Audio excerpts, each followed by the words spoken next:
La primera llamada llegó a las 3:17 a.m. en una noche lluviosa de octubre. Una alarma silenciosa se activó en la mansión Harper, una propiedad extensa enclavada en las colinas cerca de Asheville, Carolina del Norte. Cuando llegué, la escena estaba inquietantemente intacta, ni ventanas rotas ni cerraduras forzadas. Solo faltaba un objeto, un reloj de bolsillo del siglo XIX, una reliquia transmitida por 5 generaciones de la familia Harper. Los dueños insistieron en que tenía poco valor monetario, pero su ausencia se sentía deliberada, casi ritualística. El polvo en la vitrina no mostraba huellas y los registros del sistema de seguridad habían sido borrados. Durante las siguientes 6 semanas hubo 3 robos más, cada uno en hogares de familias con raíces profundas en la región, cada hurto ejecutado meticulosamente. Los objetos sustraídos eran peculiares: un diario manuscrito de la era de la Guerra Civil, un relicario de plata con una fotografía descolorida, una muñeca de porcelana infantil con un ojo faltante. Ninguno tenía un valor asegurado significativo, pero su pérdida dejó a las víctimas perturbadas, como si algo íntimo hubiera sido arrancado. El patrón surgió lentamente. Cada escena del crimen contenía un pequeño búho de madera tallado a mano, colocado cerca del punto de entrada. Ninguno era idéntico, pero su artesanía sugería a un solo artista. Los forenses hallaron rastros de cerezo y un tinte único, mezcla de aceite de linaza y bayas de enebro trituradas. Algo raro, pero insuficiente para acotar la búsqueda. Las grabaciones de seguridad del último robo mostraban una figura con capucha, rostro oculto, moviéndose con la precisión de alguien que había estudiado las vulnerabilidades de la propiedad. Luego llegó la primera carta, enviada al Departamento de Policía de Asheville, escrita en una máquina de escribir manual. Han pasado por alto los hilos, tiren de uno, y el tapiz se desmorona. Adjunto, había una copia de una escritura de 1927 que vinculaba a 2 de las familias víctimas con una disputa territorial que terminó en un incendio sospechoso. El fuego se había declarado accidental, pero la carta insinuaba secretos enterrados en las cenizas. Mi compañero, un veterano de 20 años con desdén por lo teatral, la descartó como un engaño. Pero pasé noches cruzando registros judiciales antiguos, estudios de tierras y obituarios. Las familias afectadas no eran solo adineradas, eran herederas de un legado de explotación. La fortuna de los Harper se construyó con aserraderos que deforestaron laderas enteras. La fotografía del relicario: una joven llamada Elisa Carter, una niñera que desapareció en 1931 tras acusar a la familia de robo de salarios.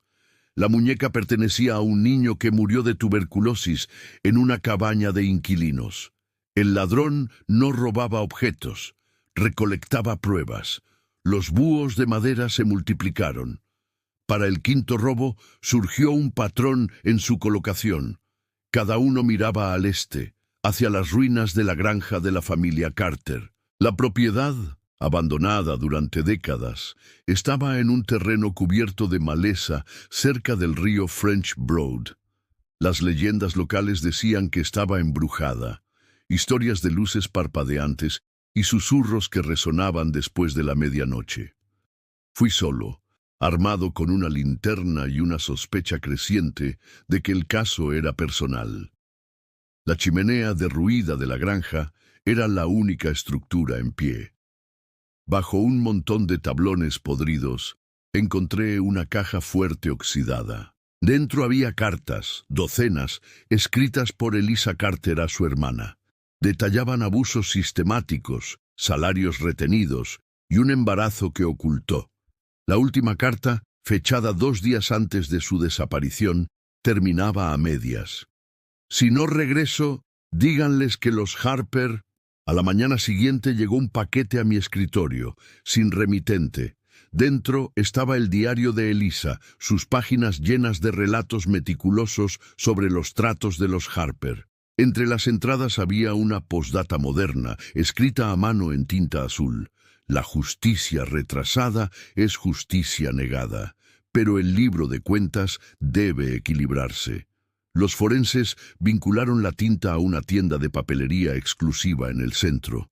El dueño reconoció la descripción de una clienta habitual, una mujer de casi 40 años, siempre con guantes, que compró una cinta de máquina de escribir y papel archivístico. Pagaba en efectivo, pero una vez mencionó restaurar casas históricas. Una verificación cruzada de registros de propiedades llevó a Clara Voss, una restauradora que había comprado la granja Carter 6 meses atrás. Su historial era ordinario, sin antecedentes, una maestría en ciencias archivísticas y una década trabajando en la Sociedad Histórica Estatal. Pero el apellido de soltera de su abuela materna era Carter. La vigilancia reveló poco. Clara vivía discretamente, su rutina interrumpida por visitas a la biblioteca y paseos nocturnos junto al río. Entonces, un martes gélido, se desvió. Condujo hasta una unidad de almacenamiento en las afueras, regresando con una caja de cartón. Con binoculares, vislumbré su contenido, el reloj de bolsillo robado, la muñeca, el relicario. Pero arrestarla parecía prematuro. Los artefactos eran piezas de un rompecabezas, no el motivo. El último robo apuntó a la residencia del alcalde. Lo sustraído, una llave ceremonial de la ciudad, otorgada a su abuelo en 1954 por servicios al progreso cívico. El abuelo había sido un juez que absolvió a 3 primos Harper de incendio provocado, el mismo fuego mencionado en la primera carta. Clara no dejó un búho esta vez. En su lugar, dejó un mapa clavado en la puerta del estudio del alcalde, marcando coordenadas en lo profundo del Bosque Nacional Pisgah.